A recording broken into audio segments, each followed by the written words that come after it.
Good morning students. आज हम ninth class की मैथ्स की वर्कशीट करेंगे, वर्कशीट नंबर 11। ये वर्कशीट 30 जुलाई के लिए शेड्यूल की गई है। आज की वर्कशीट पे हम परिमाप और क्षेत्रफल की बात पढ़ेंगे। ठीक है, परिमाप क्या है, क्षेत्रफल क्या है, ये सब जानेंगे। किसी बंद समतल आकृति की सीमा के चारों ओर की दूरी उसका परिमाप कहलाती है। परिमाप क्या होता है? आकृति कैसी होनी चाहिए? बंद, जैसे वर्ग है, आयत है। ठीक है, ये बंद है ना आकृति। तो किसी बंद आकृति की जो सीमा है, ये सीमा है, इसके चारों ओर की दूरी, ये जो दूरी है, मान लो मैं यहाँ पर कोई खेत है, आयत शेप में है, तारे लगाई जाती है ना इस तरीके से, तो ये जितनी ये दूरी होती है इसकी सीमा की, उतनी ही तार लगाई जाती है कि अंदर कोई जानवर ना आ जाए। ठीक है, तो ये क्या कहलाती है? तार की लंबाई पूरी क्या कहलाएगी? परिमाप कहलाएगी इस खेत का। क्या कहलाएगी? परिमाप। ठीक है, ऐसे ही क्षेत्रफल क्या होता है? आगे बढ़ें। किसी बंद समतल आकृति द्वारा घेरे हुए क्षेत्र को उसका क्षेत्रफल कहते हैं। कि किसी बंद समतल आकृति ने कितना क्षेत्रफल घेर लिया, जमीन का कितना क्षेत्रफल इसने घेर लिया इस बंद आकृति ने। ठीक है, ये क्या कहलाएगा? इसका क्षेत्रफल कहलाएगा। क्लियर? आगे देखिए, नीचे दिए गए प्रश्नों का उत्तर देने के लिए आपको क्षेत्रफल या परिमाप में से क्या ज्ञात करने की आवश्यकता होगी। आपको यहाँ बेटा कुछ क्वेश्चंस पूछे गए हैं, आपको बताना है कि हर क्वेश्चन में आप बताएं कि क्षेत्रफल निकालना है हमें, ज्ञात मतलब पता लगाना है, क्षेत्रफल निकालना है या परिमाप। आगे पढ़ते हैं। रिक्त स्थान में अपना उत्तर लिखिए। हमें इस रिक्त स्थानों में अपना उत्तर लिखना है। एक श्यामपट्ट कितनी जगह घेरता है? श्यामपट्ट क्या होता है? Black board. एक ब्लैक बोर्ड कितनी जगह घेरेगा? तो ये हमें क्या है? क्षेत्रफल पूछा जा रहा है। ठीक है, श्यामपट्ट जो है वो कितनी जगह घेरता है, ये क्या बताएगा? क्षेत्रफल। अगला है, एक आयताकार फूलों की क्यारी के चारों ओर बाड़ लगाने के लिए आवश्यक तार की लंबाई क्या है? एक आयताकार फूलों की क्यारी के चारों तरफ बाड़ लगानी है। बाड़ मतलब यहाँ चारों तरफ तार लगानी है जैसे। ठीक है, तो आवश्यक तार की लंबाई क्या है? क्या पता करना है हमें? परिमाप ही बताएंगे ना हम। इसमें जितनी बाड़ लगेगी उस तार की लंबाई पूछी जा रही है, तो यानी कि परिमाप निकालना है। इसमें भी आप लिखेंगे परिमाप। ठीक है, एक तिकोने पार्क के चारों ओर 2 बार चक्कर लगाने पर आप कितनी दूरी तय करेंगे? तिकोना पार्क क्या होता है? त्रिभुज में आपको कोई पार्क दिया हुआ है, त्रिभुज शेप में, तिकोना पार्क। ठीक है, इसके 2 चक्कर लगाने हैं आपको, तो कितनी दूरी तय करेंगे? एक चक्कर कैसे हो जाएगा? ऐसे यहाँ पर, और दूसरा चक्कर फिर ये। ठीक है, तो भी क्या निकालना है? देखो, परिमाप ही निकालना है। इसके 2 चक्कर हम लगाएंगे तो ये क्या है? त्रिभुज की, हम कह ले तिकोने पार्क का जो त्रिभुज है, ये 3 लंबाइयाँ ही तो हो गई तीनों भुजाओं की। तो यहाँ भी हम क्या निकालेंगे? परिमाप। ठीक है, अगला पढ़ें। एक आयताकार स्विमिंग पूल को ढकने के लिए आपको कितनी प्लास्टिक शीट चाहिए? एक आयताकार स्विमिंग पूल है, इसको हमें ढकना है प्लास्टिक शीटों से। कितनी प्लास्टिक शीट चाहिए? 1 2 3 4, कितनी चाहिए वो पूछ रहे हैं हमसे। तो हमें क्या निकालना है? इसका क्षेत्रफल। ठीक है, यहाँ क्या आएगा? लास्ट वाले में क्षेत्रफल। पहले वाले में क्षेत्रफल इन्होंने खुद दिया हुआ था, दूसरे और तीसरे में हमने परिमाप लिखा, चौथे में क्या लिखा? क्षेत्रफल। ठीक है, आइए अब हम परिमाप और क्षेत्रफल से संबंधित कुछ सूत्रों को दोहराते हैं। सूत्र मीन्स फार्मूले। परिमाप और क्षेत्रफल के बारे में कुछ सूत्र दिए गए हैं। आयत का क्षेत्रफल, यहाँ देखो आपको आयत ये दिया गया है, ये होती है लंबाई और ये होती है चौड़ाई। लंबाई दी है 5 सेंटीमीटर, चौड़ाई दी है 3 सेंटीमीटर। ये भी कितनी हो जाएगी? एक आयत में आमने सामने की भुजाएं क्या होती हैं? बराबर। ये 5 सेंटीमीटर है तो ये भी 5 हो गई। ठीक है, ये चौड़ाई 3 है तो ये भी क्या हो गई? 3 हो गई। आयत का क्षेत्रफल क्या होता है? लंबाई गुणा चौड़ाई। ये फार्मूला है, ये आपको याद रखना है। लंबाई आपको 5 दी हुई है, चौड़ाई आपको 3 दी हुई है। 5 गुणा में 3, 15 वर्ग सेंटीमीटर। जो क्षेत्रफल होगा वो वर्ग में आएगा। देखो, 5 सेंटीमीटर गुणा में 3 सेंटीमीटर किया आपने, तो सेंटीमीटर की इधर भी घात 1, इधर भी 1, दोनों जुड़ गई तो 1 और जमा 1 2 हो जाएगी। ठीक है, तो आंसर क्या आएगा? 15 सेंटीमीटर स्क्वायर, जिसको हिंदी में आप वर्ग बोलते हो। 15, इस स्क्वायर को आप वर्ग बोलते हो, 15 वर्ग सेंटीमीटर पढ़ते हो। आगे आयत का परिमाप। परिमाप कैसे आएगा? परिमाप तो होता है, इनको हम जोड़ दें तो 2 बार तो लंबाई जुड़ेगी, देखो 5 और 5 करके, और 2 बार चौड़ाई जुड़ेगी, ठीक है। 2 बार जुड़ी लंबाई और 2 बार जुड़ी चौड़ाई, तो परिमाप का क्या फार्मूला हो गया, 2 कॉमन ले लो, ब्रैकेट में क्या आ जाएगा, ब्रैकेट में आ जाएगा लंबाई जमा चौड़ाई, ये परिमाप का हो गया फार्मूला, ठीक है। परिमाप हमें यही कहते हैं ना, यहाँ कितनी तार लगी है टोटल। तो देखो फिर फार्मूला क्या है, 2 गुणा ब्रैकेट में लंबाई जमा चौड़ाई, परिमाप। लंबाई कितनी है 5 सेंटीमीटर, चौड़ाई है 3, 5 जमा 3 कितना आया, पहले ब्रैकेट सॉल्व करते हैं, पहले ब्रैकेट को हल करना है। 5 जमा 3 आया 8 और बाहर था 2 से गुणा हो रहा है, जो 5 जमा 3 का योग 8 आया उसको हम 2 से गुणा कर देंगे, 16 सेंटीमीटर आ गया, ये आ गया परिमाप। आगे देखिए आपको वर्ग दिया हुआ है, वर्ग क्या होता है, जिसकी चारों भुजाएं बराबर होती हैं। ये भुजा आपको 3 दी हुई है तो ये भी 3 हो गई, ये भी 3 हो गई और ये भी 3 हो गई। वर्ग का क्षेत्रफल क्या होता है, भुजा गुणा भुजा, तो सारी भुजाएं बराबर हैं, भुजा गुणा भुजा, 3 सेंटीमीटर गुणा 3 सेंटीमीटर, ये इज इक्वल टू आएगा यहाँ पे कितना आ गया आंसर, 9 सेंटीमीटर स्क्वायर। क्षेत्रफल है ना, स्क्वायर में आएगा। परिमाप जाने अब वर्ग का परिमाप। परिमाप क्या होगा, चारों भुजाओं को हम जोड़ दें तो चारों भुजाओं को वो क्या आ जाएगा, वर्ग का परिमाप। ये भी 3, ये भी 3, ये भी 3 और ये भी 3। जब हमने 3 जमा 3 जमा 3 जमा 3 किया, इसका मतलब 3 को हम 4 बार जमा कर रहे हैं, ठीक है। कितना आ गया 12। इसको और कैसे लिख सकती हूँ कि 4 को गुणा कर दो 3 से, बात वही हो गई ना, 3 को 4 बार जमा करें या 4 गुणा भुजा कर दूं तो भी वही आंसर आएगा, ठीक है। तो फार्मूला क्या हो गया परिमाप का, 4 गुणा में भुजा। इस तरीके से समझो, भुजा जमा भुजा, ठीक है, जमा भुजा जमा भुजा। अगर मैं भुजा को x लेके चल रही हूँ तो x जमा x जमा x जमा x कितना आ गया 4x, ठीक है। 4x हो गए ना, सबके आगे एक एक x है, तो x क्या है भुजा, 4 गुणा में भुजा क्या होती है परिमाप। ये हो गया वर्ग के परिमाप का फार्मूला। भुजा आपको 3 दी हुई थी, आपने मान रखा भुजा का, 12 सेंटीमीटर परिमाप आ गया।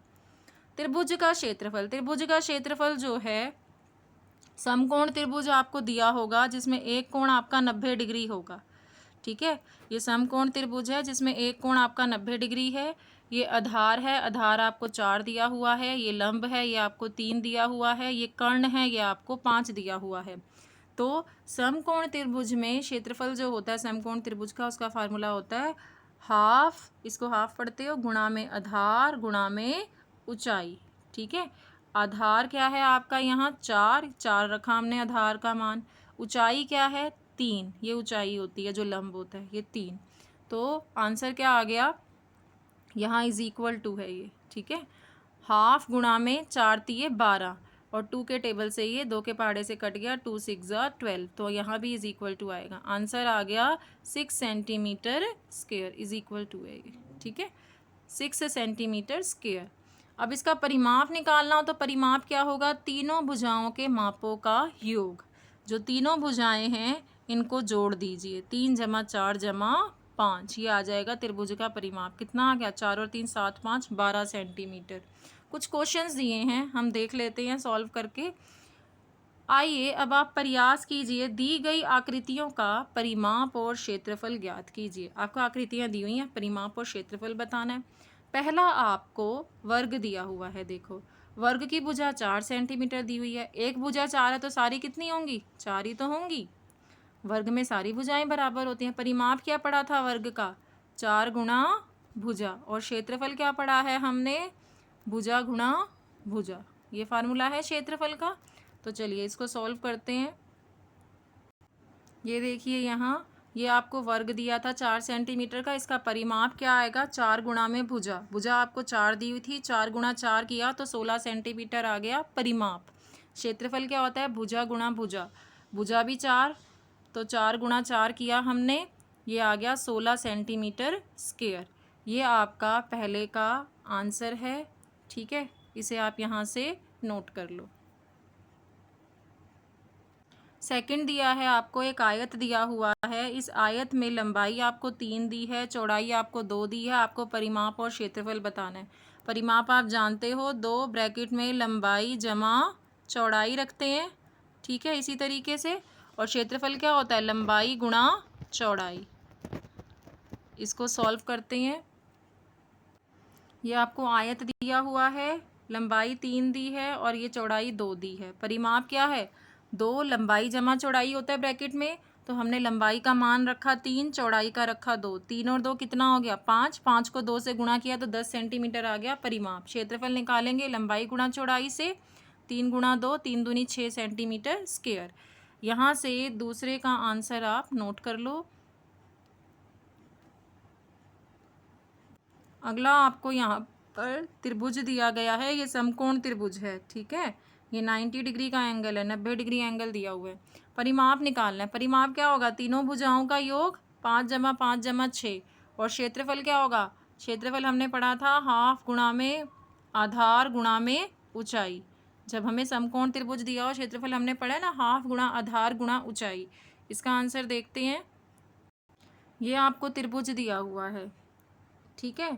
ये त्रिभुज है, इसको आप ए रखना। ये त्रिभुज का ये वाला जो शीर्ष है ABC, ठीक है। ये आपको 5 दिया हुआ है, ये 5 दिया हुआ है और ये 6 है। तो परिमाप क्या हो जाएगा? 5 जमा 5 जमा 6, 16 सेंटीमीटर।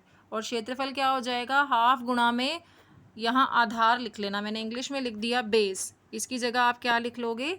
बेस B की जगह आप लिखोगे इस तरह से, हाफ गुणा में आधार गुणा में ऊंचाई, ठीक है। ये लिख लेना। ये जो फॉर्मूला मैंने लिखा है ना, B को हम आधार लिखते हैं हिंदी में और H को हम ऊंचाई लिखते हैं, तो मैंने गलती से इंग्लिश में लिख दिया। बेस होता है ये, हाफ गुणा आधार गुणा ऊंचाई। आधार की मान रखा है, फिर मैंने देखो इतना लिखने के बाद आधार का मान कितना है? आधार है हमारे पास 6, ठीक है। आधार 6 है, ये इस तरह से आ जाएगा 6 गुणा 4। बात तो वही है, आप 4 गुणा 6 लिख दो या 6 गुणा 4। मैंने ऊंचाई पहले लिख दी। ऊंचाई आपकी 4 दी हुई है इसमें, ठीक है। ऊंचाई आपको यहाँ 4 दी हुई है और आधार यहाँ पर 6 दिया हुआ है। तो 2 के पहाड़े से कट गया, कितना आ गया? 12 सेंटीमीटर स्क्वायर आपका क्षेत्रफल आ गया, ठीक है। ये आप यहाँ से नोट कर लेंगे।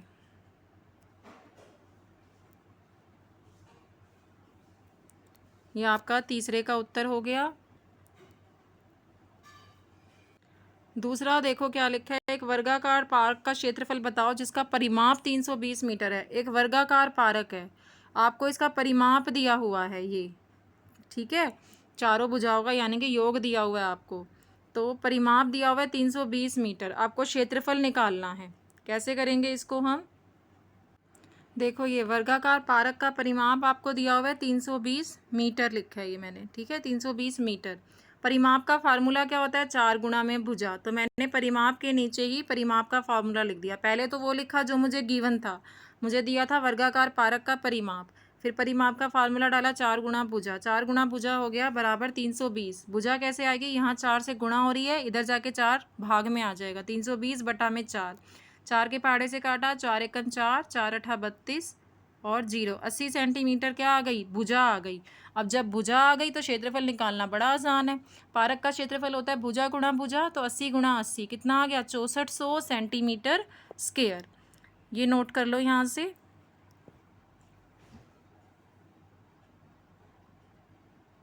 अगला प्रश्न है, एक आयताकार भूखंड की चौड़ाई ज्ञात कीजिए यदि इसका क्षेत्रफल 440 वर्ग मीटर और लंबाई 22 मीटर हो। आपको एक आयताकार भूखंड दिया हुआ है, इस आयताकार भूखंड की आपको क्या बतानी है? लंबाई बतानी, चौड़ाई बतानी है, सॉरी, लंबाई आपको दी हुई है 22, ये 22 दी हुई है, चौड़ाई आपको बतानी है, और क्या दिया हुआ है? क्षेत्रफल दिया हुआ है 440 वर्ग मीटर। क्षेत्रफल दिया है, लंबाई दी है, चौड़ाई निकालनी है। देखो आयताकार भूखंड का जो क्षेत्रफल है वो कितना दिया था? 440, लंबाई दी थी 22 मीटर, और क्षेत्रफल का फार्मूला क्या होता है? जो हमें गिवन था हमने वही लिखा। फिर हम फार्मूला लिखेंगे, क्षेत्रफल का फार्मूला होता है लंबाई गुणा चौड़ाई।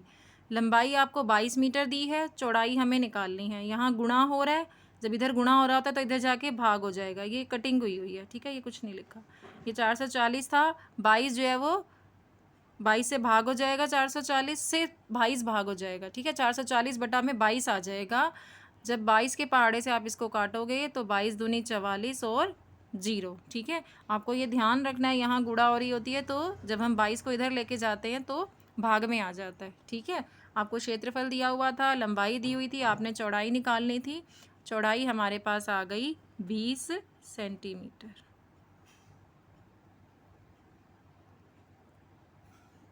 यहाँ वर्कशीट कंप्लीट हुई। मेरे चैनल को लाइक, सब्सक्राइब एंड शेयर कीजिए अगर मेरा वीडियो अच्छा लगा हो तो। Thank you for watching my video.